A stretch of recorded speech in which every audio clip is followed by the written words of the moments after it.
Talk to me. WSRadio.com.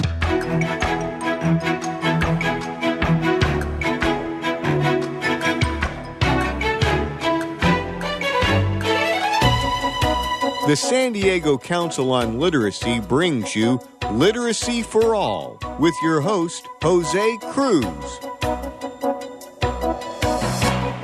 Welcome to the show. I'm Jose Cruz. We're celebrating our first anniversary of the Literacy for All radio show here on WS Radio, and actually are revisiting one of the guests from our very first shows.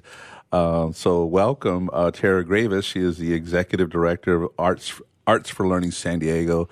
Welcome to the show, Tara. Good morning, Jose. Thanks for having me. So glad to have you back, and really looking forward to hearing more about what has happened at Arts for Learning San Diego. It's taken place in the last year, and really just for folks who probably weren't listening a year ago, tell us what you do at Arts for Learning. Yeah, certainly. At Arts for Learning San Diego, we're celebrating our 55th year here in San Diego County. We're part of 31 affiliates throughout the country.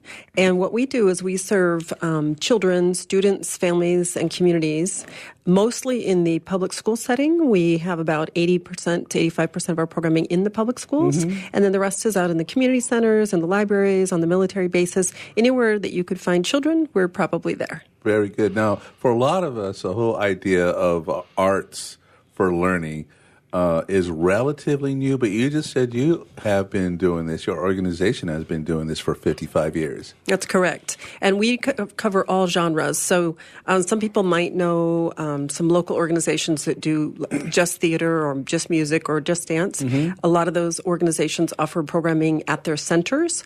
We don't have a center. Our center is actually in your communities and in your public schools.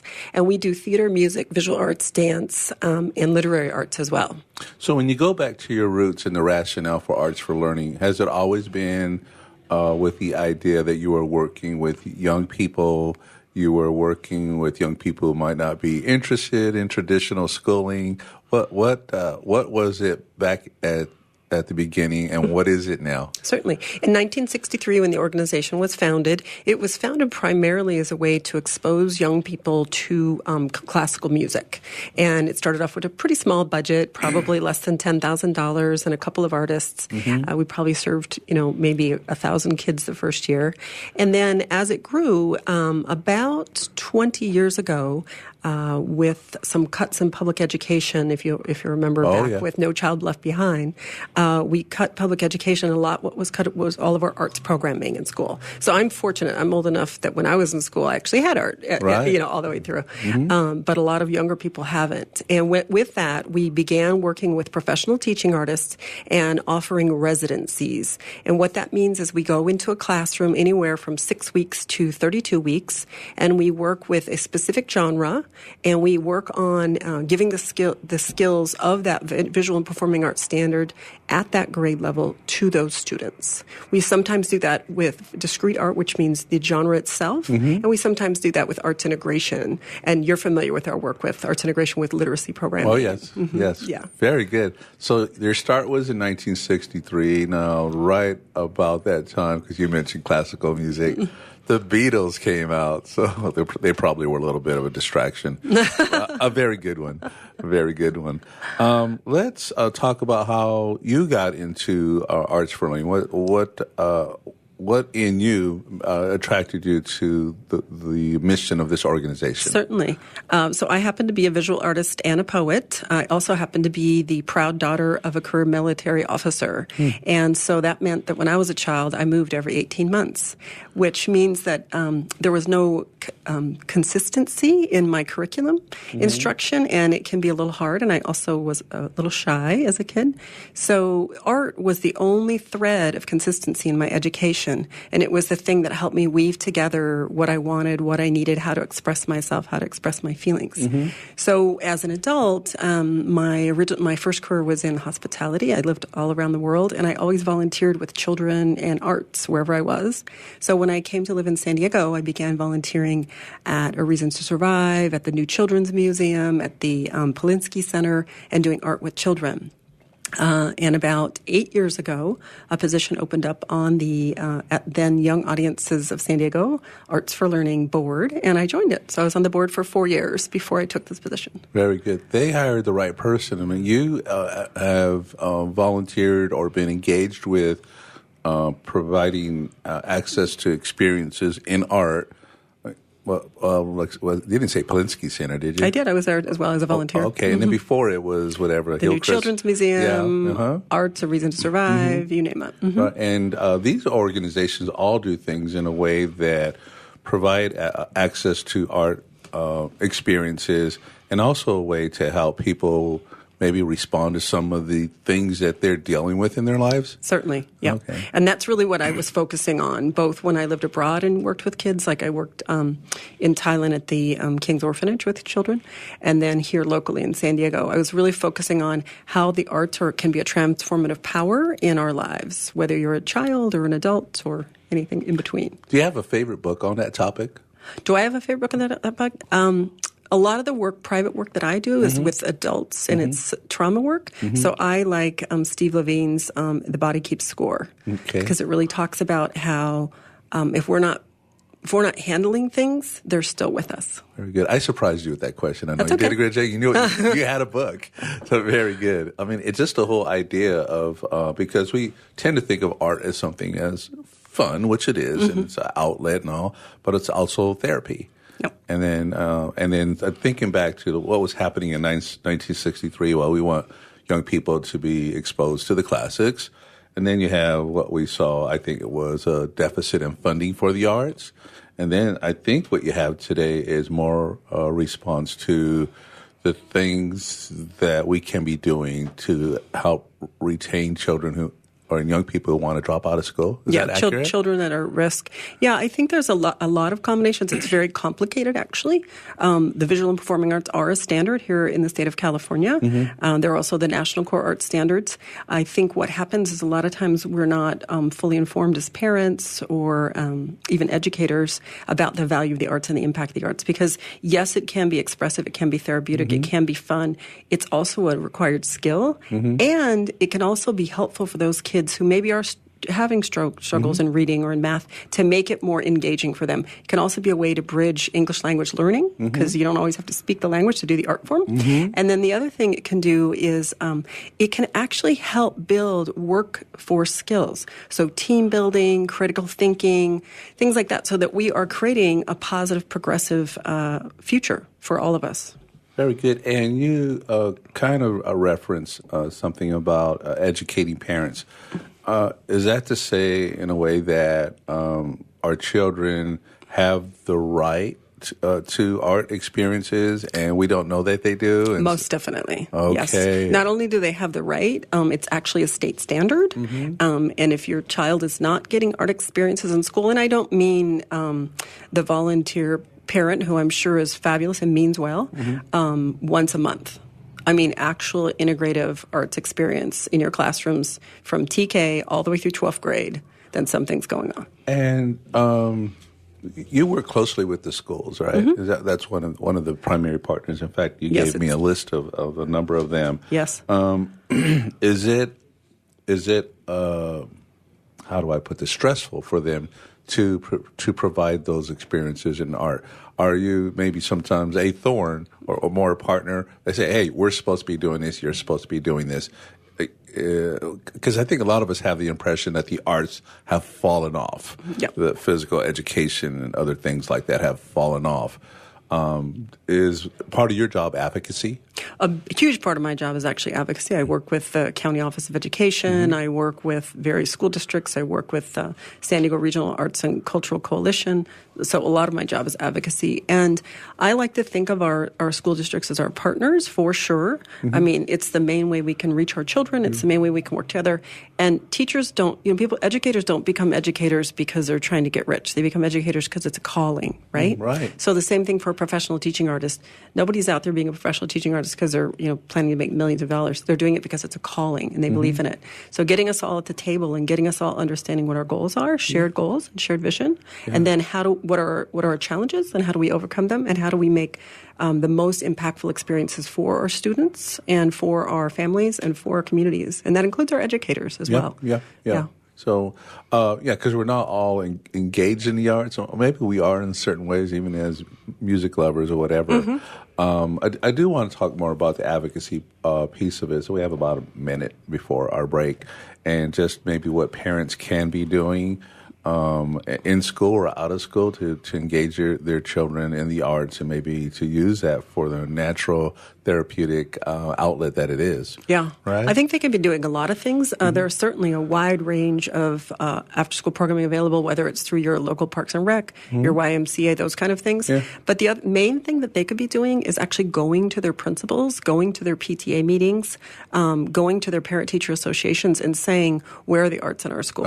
Okay. That's the number one thing they could be doing. Very good. Okay. Right. And I was wondering if it was in a sense at that point. I mean, sometimes we just need to remind people what the priorities are, right? And that it's maybe we're lacking in certain areas. I mean, and it's challenging. I mean, the educators are trying to balance the budget and take care of everything, and they're going to do what they need to do, but they're also going to do what we ask them to do. Yes. So if we let them know it's a priority, it'll become a priority. So that education piece, what you're providing to the parents and the families is needed, and those voices are needed and such. So glad to hear that. We're going to come back from our break in just a few. We've been talking to Tara Graviss. She's the Executive Director of Arts for Learning San Diego, and we're Literacy for All radio show here on WS Radio, the worldwide leader in Internet talk.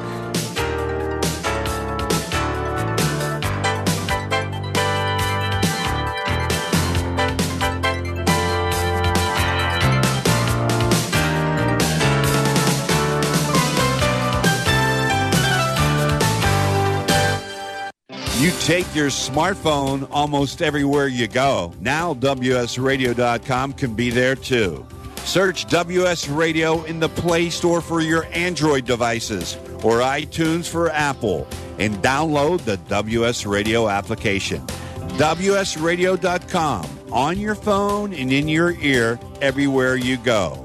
Download the WS Radio application. Do it now. It's very easy. WSRadio.com. Looking to be a successful entrepreneur? The virtual assistant industry continues to be a top choice for those looking to start their own business. The problem can be how to become a virtual assistant. Many turn to the Bible of the VA industry, the book Virtual Assistant, the series, and it's the perfect guide for office managers, executive assistants, and other administrative professionals looking to make the transition from employee to successful business owner. Go to vatheseries.com to get your copy today. Small businesses are the lifeblood of America's economy. Every Thursday, SBA Radio interviews industry professionals and is dedicated to provide small businesses with timely insights and innovations. Visit www.sbaradio.us for details. Homeless veterans and their families are suffering and need our support, but many won't ask or don't know that help is within reach.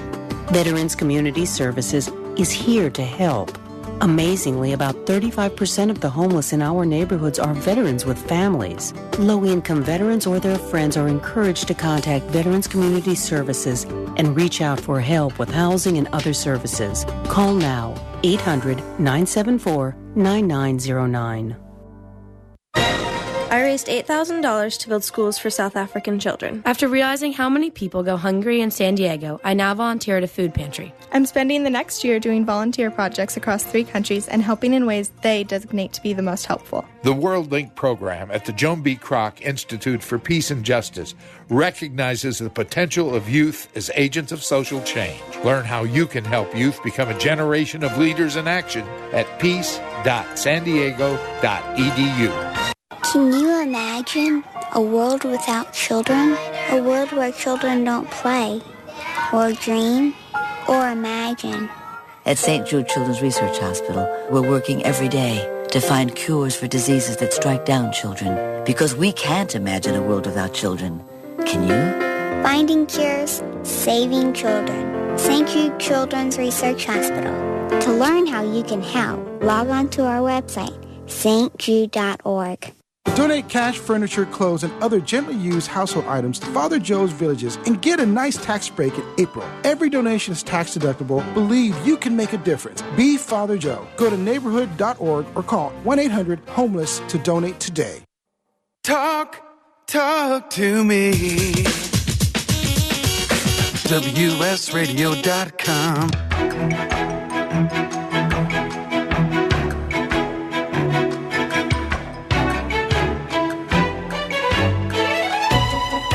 The San Diego Council on Literacy brings you Literacy for All with your host, Jose Cruz. Welcome back. I'm Jose Cruz. You're listening to the Literacy for All radio show on WS Radio. Our guest is Tara Graviss. She's the Executive Director of Arts for Learning San Diego. Tara, we're all about the story, so I'm going to ask you maybe about a couple of people who've been in your program. You're like, hey, man, they're never going to make it. And Arts for Learning, arts, whatever, music, painting, saved them and kept them in school and maybe even launched them into a long life of being engaged with art. Do you have some of those to share with us? I have a few stories. One of the ones that comes to mind is about 2-3 years ago now with our Learning Through the Arts program at San Diego Unified School District. We're doing a full immersion arts integration program.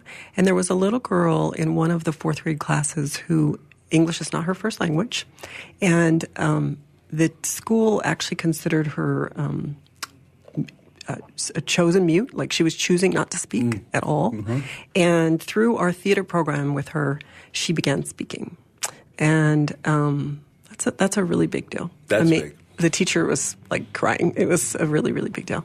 Another example I can think of is about a month ago, we were out at probably about a fifth grade classroom, and we were doing a visual arts program, and the teacher was guiding the students. It was literacy-based and arts-based, or visual art standard-based, and the young man doing the drawing chose to interpret it his own way. And then he came up to the teaching artist, and explained that he had drawn 3 flowers, one in the middle and one on each side with roots. And the roots underneath the ground, you could see them, and they were touching. It was a science class. They were touching. And he explained to the teacher that he had his mom he lived with here sometimes, and then he had his grandma back in Mexico. Oh, man. And he was the big flower in the middle, and how he really loved his mom and he really loved his grandma, but it was really hard for him because when he was with one, he missed the other one. Yeah. And that he was like, the roots were connecting them all. Yeah. Yeah. So we're thinking it's just pictures. It's not just pictures. It's a lot more than that. Yeah. Well, you seem to be in a lot of places, and certainly we need you in the community.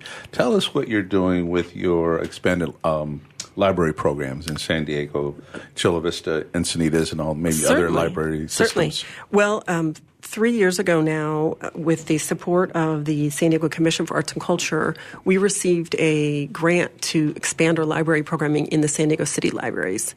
And with that funding, we were actually able to offer 38 free programs to the public that year. From that, we've been able to use that as a jumping-off place, and we are now receiving grants from the Chula Vista Commission for Arts and Culture, continuing from the San Diego Commission for Arts and Culture, and from the Encinitas City. And we are doing library programming up and down the county. It's free, offered to the public. I wanted to let you know that we have a few left, so that if people wanted to go, they could. So we've got a program on 425 and 523 at the Kroc Center from 6 to 8. It's free to the public. Okay. It's literacy-based, so each family will get a book. And then on 52 at the Point Loma Library, we've got a Brazilian jazz program. And on, and then we have in College in Rolando on 5-2, we also have a adult watercolor class coming up in May and June. And then on 6-6 in the Point Loma Library, we have a jazz program coming up. So you have a whole mix. There's the watercolor, there's the jazz, and so different things for different interests and such. How are those, how well are people attending these things? That's what I'm trying to ask. Yeah, it depends on the library. We're really trying to work in partnership with the libraries to promote the events. Different libraries have different rules on how they're allowed to promote, if they're allowed to use flyers, if they're allowed to put it on their website, those kind of things. The whole idea, of course, is to get more people into our libraries. right? And to enliven our libraries. So we want more people coming out. We have these events posted on our Facebook page, and hopefully the libraries do as well. Very good, very good. You have a pilot project that you're doing in City Heights. What's that about? This year, we've been talking with Price Charities for a couple of years now. We happen to be housed in their building, and they're fabulous. And we have been doing the Family Arts and Literacy program at the Kroc Center for 14 years now. That's down in the Rolando district, and we have anywhere from 100 to 300 people every month attend that. So we piloted with them this year, working at 3 of the schools in City Heights. We're doing family arts workshops, and then we're doing a culminating event each school. And then on May 2nd from 5 to 6:30, we'll be having the culminating event for all 3 schools at the Weingard Library. So the idea is to actually create community through these library programs, engaging the neighborhood schools. Very good. One of the things that you do out there, which is just says a whole lot about the art community, is you bring in other artists. They volunteer for you. Do you pay them? Yeah, we pay everyone. Okay. Yeah, we don't ask anyone to volunteer. Very good. But they're coming in with their talents, and they're bringing in music, theater. And these are folks who are actually professionals quite often, and spending time with all of your young people to help them with their craft. Yeah, we bring in, we have about 200 professional teaching artists on our roster, and they are in all the genres, so you name it, we've got it. We also work with many of the other arts education providers here in town, and we subcontract them. So we work with people like the Media Arts Center, Museum of Photographic Arts, Outside the Lens, La Jolla Playhouse, you name it. We probably work with them. Oh, man, okay. And do you choose to pay them? Because I know, we're talking about people, they work from the heart. Yeah. Well, it's easier if you have funding, Well, obviously it's easier if we have funding, but part of our mission is also that we believe in the value of professional teaching artists. So we don't want to ask them to do for free, So an example would be, I wouldn't go to my dentist and ask him to clean my teeth for free, right? Or another example might be if I'm a science teacher and I had the opportunity to bring a NASA scientist into my classroom, I would, right? So if I am a history teacher and I have a chance to bring in a theater artist to bring to life the subject matter we're teaching, why not? Very good. I got it. And I'm glad you have the resources. Where do you get your support, your funding? I know you have like a major donor network and grants and such and events. We're working on growing our individual donor network. We'd be happy to hear from anybody who would like to join that. We're also working on developing our corporate sponsorship. Most of our funding comes from either this California Arts Council. We do a lot of work through them, or other individual grants that we receive around town. Real good. Well, I'm looking at your list of major supporters and advocates and champions, professional teaching artists. Is that a entity? I'm just talking about the art. We couldn't do our work without our professional teaching artists. Okay, so that's the community of artists. Yes. That's very good. Educators, art partners, California Arts Council you mentioned, San Diego Commission for Arts and Culture, funding from them, right? Yes. And then the County of San Diego additionally. Well, you all have done a great job of educating the public and the stakeholders or potential stakeholders about the value of the work that you do. Because you're going to have an audience of people out there that's like, reading, writing, math. What's this arts thing? It's soft. What is that? What does it do? What is it good for? And we know that it's sometimes it's the thing. Well, it actually can be very rigorous. Yes. Just because you're enjoying it doesn't mean that you're not learning something. Right. It can be very engaging, and it can actually speak to the way that you as an individual learn. Right. Exactly. And that's certainly one of the things that we need more awareness about. When we look at our work in literacy and see how people are left behind, that it's not just a lack of books or being read to, whatever. It's sometimes that they have a certain they have a certain aptitude that makes them strong in certain areas, but they also might have a certain learning modality that is their preference. And you work in that area, the whole multi-sensory instruction and all that. That's right. Tell us a little bit about how you